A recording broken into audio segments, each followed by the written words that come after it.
तो गाइस कैसे हो आप लोग। तो स्वैलो स्टार के नेक्स्ट नॉवल के एपिसोड नंबर 456 में आपका स्वागत है। तो चलिए शुरू करते हैं। तो जैसा कि हमने पिछले एपिसोड में देखा कि लू फेंग एबेस में आ चुका होता है और कई सारे बंदे भी उस तरफ आ चुके होते ताकि वो लू फेंग का और 5 के उस मास्टर के उस आर्मर को ले सके। सब लोग उसी एबेस की तरफ आने लगते हैं। अब लू फेंग भी वहाँ पे अपने स्टार टावर की मदद से बच गया होता है। वो वहाँ पे एबेस में दिन गुजारने लगता है। एक दिन पास हो जाता है, लू फेंग ऐसे ही आगे बढ़ता है, लेकिन वो जानता था कि ये एबेस कितना ही ज़्यादा खतरनाक है। वो यहाँ पे अगर थोड़ी सी भी लापरवाही करेगा तो यहाँ पे मारा जा सकता है। अब दिखाया जाता है कि वो स्टार टावर को लेके फ्लाई करता है। उसने कई सारे डेंजरस एरिया को देख लिया, लेकिन वहाँ पे कोई भी उसे वैल्यूएबल्स नहीं मिला होता है। लेकिन तभी लू फेंग का रास्ता स्टार टावर के बाद ब्लॉक किया जाता है और वहाँ पर उसे एक ब्लैक ऑब्जेक्ट दिखता है, जिसको देखकर लू फेंग उधर जाता है। तो उसको देखकर वह हैरान हो जाता है, क्योंकि वहाँ पर असल में वो एक्सटर्मिनेशन गॉर्ली आर्मर का एक स्किल्स मौजूद होता है, मतलब उसका टुकड़ा मौजूद होता है। और जब वो एबिस में गिरा होता है तो उसके कई सारे टुकड़े बिखर कर गिर चुके थे।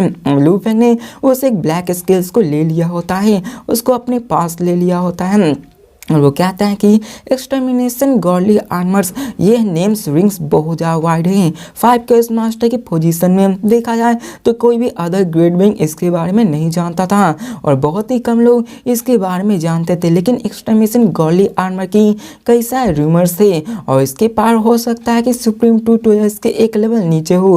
अब लू फेंग यहाँ पे वही सारे बैटल को याद करने लगता है जबकि उसने उससे फाइट किया था। लू फेंग देखते हुए कहता है कि मुझे कैसे भी करके एक्सटर्मिनेशन गॉर्ली आर्मर की सारे टुकड़ों को लेना होगा। लू फेंग अपनी गॉर्ली पावर को उसमें डालता है, जिसके कारण उसे यहाँ पे इंफॉर्मेशन मिल सके। लेकिन दिखाया जाता है कि लू फेंग को इतना करने के बाद भी उसकी इंफॉर्मेशन नहीं मिलती और लू फेंग सोचता है कि शायद ही इसलिए क्योंकि उस एक्सटर्मिनेशन गॉर्ली आर्मर का सिर्फ एक छोटा सा पार्ट है। शायद में उसके इसके पूरे पार्ट को यहाँ पे जमा करना होगा, तभी मुझे उसकी इंफॉर्मेशन के बारे में पता चलेगा और ये एक इनकम्प्लीट ट्रूथ वजह से। इसके बाद लू फेंग वहाँ पे सर्च करने के लिए आगे बढ़ता है। अब लू फेंग वहाँ पूरी जगह पे रैंडम तरीके से सर्च कर रहा होता है और वो उसका मास्टर भी नहीं था, जिसके कारण वो उसको ना ही समन ना ही उसको सेंस कर पा सकता था, इसलिए वो यहाँ वहाँ सर्च कर रहा था। लू फेंग को सेकंड थर्ड ऐसे ही मिलते जा रहे होते हैं और यूनिवर्स ओशन में वो ऐसे ही कर जा रहे होते हैं। और फिर हमें दिखाया जाता है कई सारे बंदों को, जहाँ पे 5 के उस मास्टर को भी वो अपना एक्सटर्मिनेशन गॉर्ली आर्मर चाहिए होता है। यहाँ पे दिखाया जाता है कि उसे भी ऐसा एहसास हो जाता है कि उसकी आर्मर की कुछ पार्ट्स वो कोई और ग्रेट बैंक के द्वारा ली जा रही हैं, जिसको देखकर वो सीरियस हो जाता है कि आखिरकार वहाँ पे और बंदा कौन मौजूद हो सकता है और वो भी नहीं जानते हैं कि आखिर वहाँ कौन हो सकता है। वो शक करने लगता है।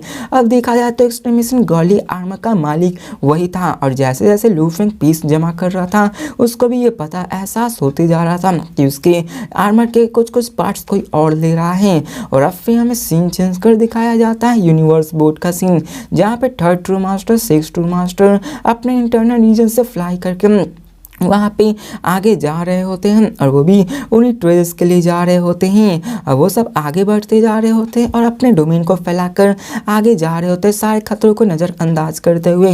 3rd ट्रू मास्टर कहते हैं मुझे कोई भी केयर नहीं है, मैं वहाँ पे उस ट्रेजर्स को लेकर ही रहूँगा और वो दोनों निकल जाते हैं। दिखाया जाता है कि उनके पीछे ह्यूज एक्सक्रिएटर भी लगे हुए होते हैं, क्योंकि वो भी वहाँ पर जा रहे होते हैं और वो अभी सिर्फ यूनिवर्स बोर्ड के इंटरेस्ट पे ही होते हैं। लू फेंग को दिखाया जाता है जो कि एक एक करके सारे पीसेस को यहाँ पे जमा करने लगता है। अब आपको लग रहा होगा कि सिर्फ यहाँ पे 100-200 पीसेस ही होंगी, लेकिन यहाँ पे आप लोग जान के हैरान हो जाओगे कि यहाँ पे सैकड़ों में नहीं बल्कि हजारों में बात की जा रही है। 9000, 9310, 9311 लू फेंग ने उन सबको कलेक्ट कर लिया होता है। लू फेंग ऐसे ही टाइम बीतते जाता है और दिखाया जाता है कि यहाँ पे हजारों से बद के लू फेंग ने लाखों में जमा कर दिए होते। टोटल 1,82,900 मतलब 1,82,900 पीसेस को लू फेंग ने कलेक्ट कर लिए होते हैं। ऐसे ही करते करते लू फेंग और कलेक्ट करता जा रहा होता है और यहाँ पे मैं इन सब के कलेक्शन के बारे में नहीं बोलूँगा कि आखिर यहाँ पे वो कैसे कर रहा। बस लू फेंग यहाँ पे उन सबको ऐसे ही ढूंढ रहा होता, अलग अलग जगह उसे लकी था कि वो मिलता जा रहा था। लूफिंग आगे बढ़ता जा रहा था उन सबको लेने के लिए और वो उन सब की पावर को भी देख रहा होता है और कहता है कि आखिरकार मेरे पास सब इसकी पूरी पीसेज आ जाएंगी तो ना जाने ये कितना पावरफुल हो जाए। जिसके बाद वो अपनी सर्चिंग की कंटिन्यू करता है। 32 दिन बीत जाते हैं और लूफिंग ने टोटल 6,20,21 पीसेस को ढूंढ लिया था। अब ये बात लाखों में नहीं 10 लाख में चली गई होती है। लूफिंग ने लगभग 80% के एक्सटर्मिनेशन गॉर्ली आर्मर को जमा कर लिया होता है। लूफिंग ने उसको जैसे जैसे 69,20,021 पीसेस को कलेक्ट किया तो लूफिंग का उसका नज़रिया बढ़ता गया। लूफिंग उसका मास्टर बनता गया होता है। लूफिंग उसको फील कर पा रहा होता है। अब लूफिंग ऐसे ही करके उसके बाकी सबको भी खोजने में लगा दिया होता है। ये एक्सटर्मिनेशन गॉर्ली आर्मर हाफ फिनिश था जो कि एक आर्मर के जैसा था और उस पर गोल्डन क्लॉ के जैसा मार्क्स था। अब लूफिंग खुश था तो इसके पास एक क्रेजी डेमन एक्सटर्मिनेशन गॉर्ली आर्मर आने वाला था और लूफिंग जब उसका मास्टर बन चुका था, मतलब पूरा का नहीं, जब लूफिंग ने 80% को जमा कर लिया था वो उसके मास्टर बनने लायक हो गया था, जिसके कारण उसे उसका नाम पता चल गया। कहता है कि ये तो बहुत ही है जो कि सुप्रीम टूटोरियल्स के एक लेवल नीचे आता है, लेकिन ये मेरे लिए बहुत ही ज़रूरी है। और बताया जाता है कि इससे आप सोल अटैक को 1/100 टाइम्स कम कर सकते हैं और साथ में मटेरियल अटैक को 1/1 लाख टाइम इसको और भी कम कर सकते हैं, जो कि देखा जाए तो लूफिंग के प्रीस फोर्स आर्मर से भी ज़्यादा प्रीसियस था। अब दिखाया जाता है कि टोटल पीसेस का संख्या 89,99,999 स्केल्स था। समझ लो तो 90 लाख के आसपास ही, क्योंकि उतना ही एक स्केल्स कम था जो कि बहुत ही पावरफुल था। फिर लूफिंग यहाँ पे उसकी पावर को जानता था कि ये उसके लिए बहुत ही ज़रूरी है। लूफिंग क्या था कि मुझे उन सारे पीसेस को यहाँ पे जमा ही करना होगा। अब यहाँ पे मैं बेकार की बातें नहीं करूँगा, सीधे पॉइंट पे आता हूँ। अब एक आधा महीना और भी जाता है, लूफिंग उन सबको ढूंढ रहा होता है। यहाँ पे लूफिंग ने अपनी लाइट स्पीड को फास्ट किए होता है। वो अब इसमें जाके उन सबको सर्च करने लगता है। अब दिखाया जाता है कि वहाँ पे कई सारे यूनिवर्स सुप्रीम मास्टर भी आने वाले होते हैं। लूफिंग को इसके बारे में पता होता है। फिर दिखाया जाता है लूफिंग को 9th एबिस में, जहाँ पे वो पिरामिड के पास बैठा हुआ था और वहाँ पे लूफिंग को लास्ट स्किल्स ढूंढना था। मतलब कि लूफिंग ने अभी 89,99,993 स्किल्स को ढूंढ लिया होता है, सिर्फ 6 ही लेफ्ट हुए होते हैं। लूफिंग को अभी 6 और चाहिए होते हैं ताकि वो उन सबको पूरी तरह से कलेक्ट कर सकें।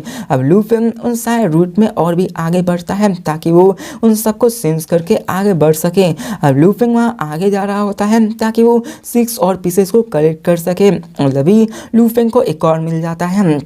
लूफिंग के पास बचे थे 5। अब लूफिंग आगे बढ़ता जाता है और यहाँ पे उन सबको खोजता जाता है। अब गोल्डन कंट्री को लूफिंग यहाँ पे यूज़ नहीं कर रहा होता क्योंकि उसे पता था कि इतने समय में कोई ना कोई यूनिवर्स मास्टर वहाँ पे ज़रूर आ गया होगा, यूनिवर्स सुप्रीम मास्टर। अगर लूफिंग ने गोल्डन कंट्री को यूज़ किया तो उसे सब लोग पता लगा लेंगे। ऐसे लूफिंग उन सबको खोज रहा था। अब 9 डेज और बीत जाते हैं। यहाँ पे लूफिंग को 2 और खोजने थे। लूफिंग ने 4 को 9 दिनों के अंदर खोज लिया होता। टोटल में सिर्फ 2 ही बचे हुए थे।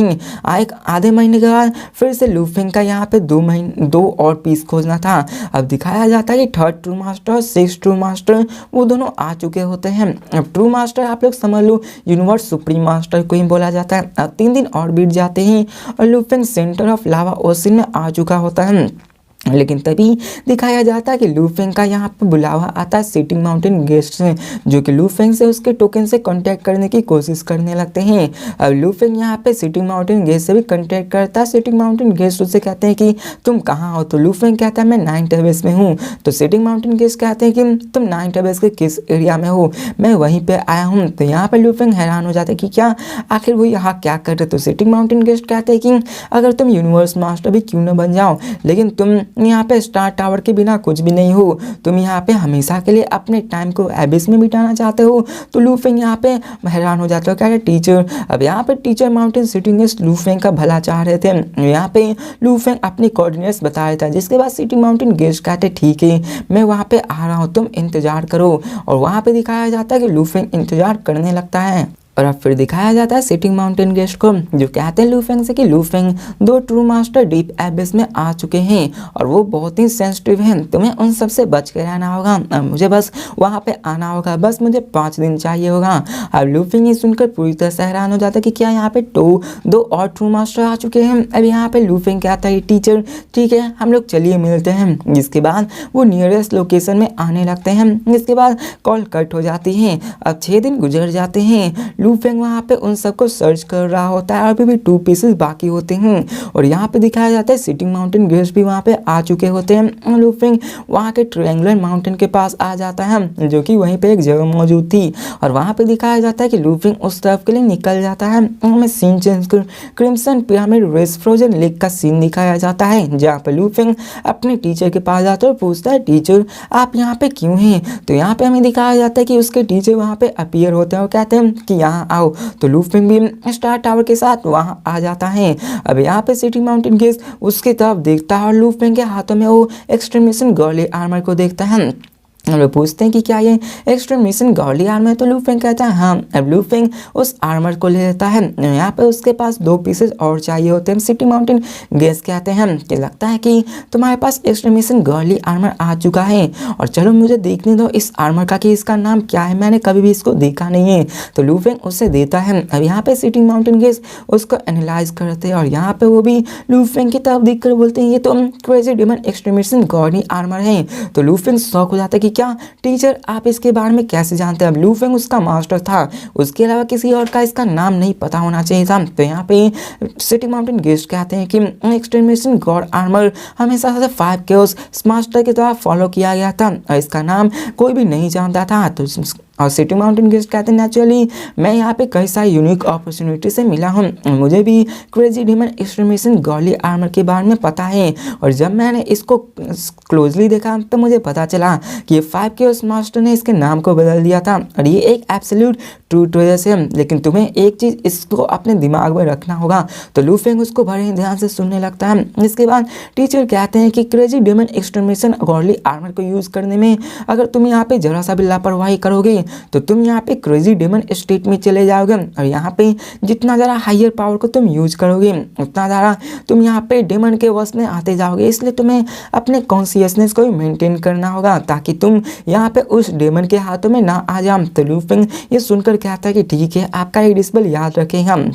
जिसके बाद यहाँ पे वो कहता है कि चिंता मत करो तुम्हारे पास अभी पीस पूरे नहीं हुए, चलो मैं इसको कंप्लीट करता हूँ। अब उन्होंने जान लिया था। अब सिटी माउंटेन गेस्ट और लूफेंग मिलके उनको ढूंढने लगता है। यहाँ पे तीसरे दिन में लूफेंग को एहसास होता है कि वहाँ पे वो ट्रेजर उसको बुला रहा है। जिसके बाद वो उधर चला जाता है और यहाँ पे वो उसको रख लेता है। यहाँ पे दिखाया जाता है कि वहाँ पे सिटी माउंटेन गेस्ट लूफेंग को बहुत सारी चीज़ें बता रहा होता है। लूफेंग आगे जाता है और वहाँ पे एक और पीस मिल जाता है। लूफेंग का बारी था लास्ट पीस में जहाँ पे लूफेंग को एक चीज निकालना था जो कि कहीं और ही मौजूद था, जो कि एक एंडलेस आइसलैंड के अंदर मौजूद था जहाँ पे जाना बहुत ही मुश्किल था।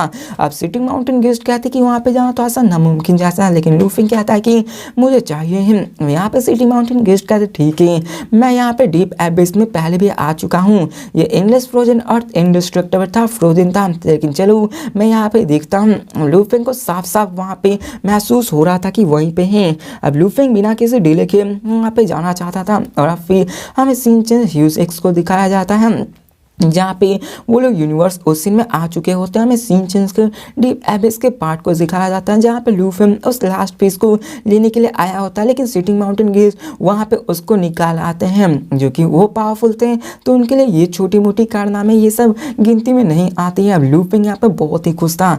यहाँ पे फाइनली उसका लास्ट पीस आ चुका है। यहाँ पे दिखाया जाता है कि वो लोग आगे जाने लगते हैं। अब दिखाया जाता है सिटी माउंटेन गेस्ट को जो कहते हैं कि मैं भी बहुत क्यूरियस हूँ, मैं देखना चाहता हूँ कि आखिर तुम कौन से टेक्निक को यूज़ करते हो। इसके बाद वो आगे बढ़ने लगते हैं जहाँ पे उन्हें काउंटलेस सीक्रेट इनकार्विंग्स भी नज़र आती है जो कि वहाँ पे पहले से ही मौजूद थी। अब वो लोग एक चलते चलते माउंटेन्स एरिया के अंदर आ जाते हैं। सिटी माउंटेन्स लूफेंग को देखकर कहते हैं कि ये एक स्पेशल ट्रांसपोर्टेशन स्किल है जो कि तुम्हारे स्टार टावर के पास भी होगा, जैसे तुम एक पोर्टल के यूज़ करके दूसरी जगह जा सकते हो। तो लूफेंग भी यहाँ पे कन्फ्यूज हो जाता है कि आखिर उनके कहने का मतलब क्या है। तो सिटी माउंटेन गेस्ट कहते कहते हैं कि यहाँ पे देखा जाए तो यहाँ पे लेस देन 3 अपने आइडेंटिटी को यहाँ पे चेंज कर सकते हैं। देखा जाए यूनिवर्स सुप्रीम मास्टर भी इस चीज़ को नहीं समझ सकते हैं और यूनिवर्स बोर्ड जो कि तुम्हें मिला है वो एक मैजिकल ट्रूथ वेयर से है जो कि सुप्रीम ट्रूथ वेयर से भी ज़्यादा पावरफुल है। तो लूफिंग कहता है हाँ ये तो मैं समझ रहा हूँ। तो सिटी माउंटेन गेस्ट कहते हैं तुम्हारे कहने का क्या मतलब है, तुम भी ऐसा ही सोच रहे हो। अब यूनिवर्स बोर्ड का एक सेफ बोर्ड के जैसा था जो कि most of the terrifying truth wares के अंदर आता है और ये ट्रांसपोर्टेशन के लिए यूज़ किया जा सकता है। अब सिटी माउंटेन गेस्ट आगे बढ़ते हैं जो कि सैंड स्टोन की तरफ ही जा रहे होते हैं लेकिन वो अभी गायब हो चुका होता है। अब यहाँ पे सिटी माउंटेन गेस्ट कहते हैं कि मैं यहाँ के 2 स्किल्स को पहले से ही जानता हूँ, एक जायंट लेग एक वाटर इन द लेग। ये आइस डोमेन के अंदर ही पाई जाती है, चलो हम लोग वहाँ चलते हैं। तो लूफेंग भी वहाँ चलने के लिए तैयार हो जाता है। दिखाया जाता है कि लूफेंग उधर जाने लगता है। उधर लूफेंग को कुछ पावरफुल महसूस होने लगता है और लूफेंग का जबकि यहाँ पे क्रेजी गॉली एक्सक्रीमेशन गॉली आर्मर पूरी हो चुकी थी, 89,99,999 स्किल्स कंप्लीट हो चुकी थी और यहाँ पे वो सब कंबाइन हो चुकी होती है।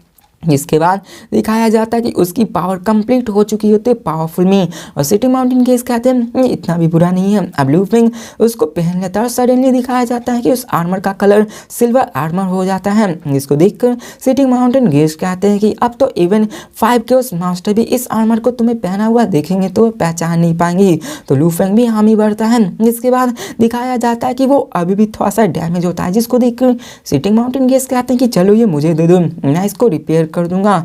अब यहाँ पे लूफिंग से वो आर्मर ले लेते और कहते हैं 3 दिन बाद मैं इसको तुम्हें लौटा दूंगा। यहाँ पे दिखाया जाता है बहुत सारी बकवास होती है कि आखिर वो कैसे रिपेयर करेंगे। तो यहाँ पे मैं सिंपली बताता हूँ कि 3 दिन लगने वाले हैं। जिसके बाद वो लोग आगे बढ़ने लगते हैं लेकिन तभी उनके रास्ते में कई सारे स्कल्पचर्स दिखाई देते हैं जिसको देखकर सिटी माउंटेन गेस्ट कहते हैं कि ये कितना टेरिफाइंग सिविलाइजेशन था। तो लूफिंग भी हैरान हो जाता है। अब सिटी माउंटेन गेस्ट कहते हैं कि क्या तुम बता सकते हो। अब लूफिंग यहाँ पे एक्सप्लेन करते हुए कहता है कि आखिर टीचर हम लोग यहाँ पे सिविलाइजेशन में बॉर्न हुए तो आखिर ये कितने पुराने हो सकते हैं। तो सिटी माउंटेन गेस्ट उसे समझाते हुए कहते हैं कि 2 होली लैंड्स बहुत ही लंबे अरसे से एग्जिस्ट कर रहे हैं। यूनिवर्स बोर्ड ऑलरेडी ब्रोकन है जो कि टूटा हुआ है और जो स्किल मेरे पास है मैं उससे उसको भी ठीक नहीं कर सकता हूँ। तो लूफिंग यहाँ पे पूछता है कि होली लैंड्स टीचर आखिरकार कोई भी होली लैंड्स के एंसेस्टर से क्यों नहीं मिलता। तो सिटी माउंटेन गेस्ट कहते हैं कि ये हमारे अंदर के सुप्रीम मास्टर के अंदर का एक रहस्य है, तुम्हें इतना जानने की जरूरत नहीं है। जब तुम सुप्रीम मास्टर बन जाओगे तो तुम्हारे सामने और भी रहस्य सामने आ जाएंगे। तो लूफिंग भी हामी भरता है। इसके बाद वो आगे बढ़ते उन्हीं स्कल्पचर्स को देखते हुए। अब लूफिंग को उन स्कल्पचर्स से इमोशन का महसूस हो रहा था जैसे वो जिंदा हुआ। लूफिंग अपने टीचर से कहता है टीचर। अब दिखाया जाता है कि यहाँ पे उस स्कल्पचर से लूफिंग को कुछ न कुछ महसूस हो रहा था जैसे कि वो वहाँ से कुछ सीख सकता है। अब दिखाया जाता है कि वहाँ पे लूफिंग उस स्कल्पचर को देख रहा था तो उसी में खो गया होता है जिसको देखकर लूफिंग को वो टीचर माउंटेन सिटिंगस उसको उठाते हैं और कहते हैं तुम्हें ध्यान से यहाँ पे तुम इसके इमोशंस में भी आ सकते हो, तुम कंट्रोल भी किए जा सकते हो, इसलिए तुम्हें बच के रहना पड़ेगा। सिटी माउंटेन गेस्ट कहते हैं कि आज तुमने देखा कि universe ocean 3 incarnation Ira's 2 Holi lands के अंदर आते हैं जहाँ पे ये सभी चीज़ें अंदर आते हैं। तुम्हें क्या लगता है कि कौन सा रेस और क्लोन सर्वाइव करेगा। ये सब ऐसा है जो कि तुम्हें भी नहीं पता होगा। अब यहाँ पे लूफिंग टीचर की तरफ देखने लगता है और यहाँ पे वो कहता है कि शायद ये थोड़ा सा होप हो सकता है कि यहाँ पे 2 होली लैंड्स अभी भी यहाँ पे होगा, लेकिन देखा जाए तो मुझे भी नहीं पता है, मुझे और भी पावरफुल बनना ताकि मैं ग्रेट बीइंग बन सकूँ। अब सिटी माउंटेन गेस्ट लूफिंग की तरफ देख कर कहते हैं कि यहाँ पे तुम यंग हो, इसी कारण तुम इतना ही सोच रहे हो, तुम जैसे जैसे और ओल्ड होते जाओगे तुम्हारी कल्टिवेशन करने की इच्छा खत्म होती जाएगी। फिर यहाँ पे कहता है कि ये क्या। तो सिटी माउंटेन गेस्ट कहते हैं ज़्यादा कुछ नहीं, चलो बाद में बात करते। जिसके बाद लूफिंग वहाँ से निकल पड़ता है। लूफिंग और सिटी माउंटेन गेस्ट दोनों एक्स्ट्राऑर्डिनरी बीइंग्स थे। वो लोग आगे जाने लगते हैं और सडनली दिखाया जाता है कि सिटी माउंटेन गेस्ट लूफिंग को एक जगह बुलाते हैं। लूफिंग उधर आता है और दिखाया जाता है कि वहाँ पे एक अलग ही जगह होती है जहाँ पे और भी कई सारे स्कल्पचर्स मौजूद थे जिसे देखकर लूफिंग हैरान हो जाता है, वो उधर देखने लगता है। अब यहाँ पे लूफिंग की कॉन्शियसनेस की ऑरा भी चेंज होने लगती है और ये असल में एक डेविल स्पिरिट होती है जो कि डेविल स्प्लिट के नाम से जाना होता है। और यहाँ पर भी लूफिंग उसमें समझ लो तो खो ही गया होता है और यहाँ पे शिफ्टिंग माउंटेन गेस्ट अपने गॉली पावर का यूज़ करके लू फेंग को उठाते हैं। लू फेंग टीचर की तरफ मुड़ कर कहता है और कहता है कि ये तो बहुत ज़्यादा टेरिफाइंग था, आखिर ये टेक्निक क्या है। लू फेंग ने कई सारे सीक्रेट इनकामिंग्स को पढ़ा था लेकिन कभी भी उसे ऐसा महसूस नहीं हुआ था। अब सिटिंग माउंटेन गेस्ट कहते हैं कि तुम्हारा नज़र अच्छा है, जैसे तुम यहाँ पे आए तुम स्टोन्स की तरफ देखने लगे, ऐसा लगा कि तुम्हारी तरफ वो आकर्षित हो रहे हैं। अब लू फेंग भी यहाँ पे समझ गया था कि इसमें ज़रूर कुछ ना कुछ है। अब यहाँ पे लू फेंग कहते हैं कि अभी देखा जाए ज़्यादा लेट नहीं हुआ, तुम्हें यहाँ पे रुकना होगा ताकि तुम यहाँ पे जा सको, लेकिन तुम यहाँ पे ज़्यादा देर तक नहीं रुक सकते हो क्योंकि यहाँ पे और भी बंदे आ रहे हैं जो कि 3 मोस्ट डेंजरस प्लेसेस के अंदर आता है। लू फेंग भी यहाँ ही भरता और जानता था कि यहाँ पे यूनिवर्स सुप्रीम मास्टर और भी आ रहे होते हैं। अब सिटिंग माउंटेन गेस्ट कहते हैं कि तुम्हें खुद को प्रूव करना ही होगा। लू फेंग इसके लिए मान जाता है। दिखाया जाता है कि वो लू फेंग उसी स्टोन्स की तरफ देखने लगता है। तो गाइस इसी के साथ ये वीडियो भी खत्म होती है। तो मिलते हैं नेक्स्ट वीडियो में और देखते कि आखिर उस स्टोन का रहस्य क्या है, लू फेंग बार बार उस तरफ क्यों देख रहा था, आखिर उसमें क्या मौजूद हो सकता है। तो मिलते हैं नेक्स्ट वीडियो में, तब तक के लिए बाय।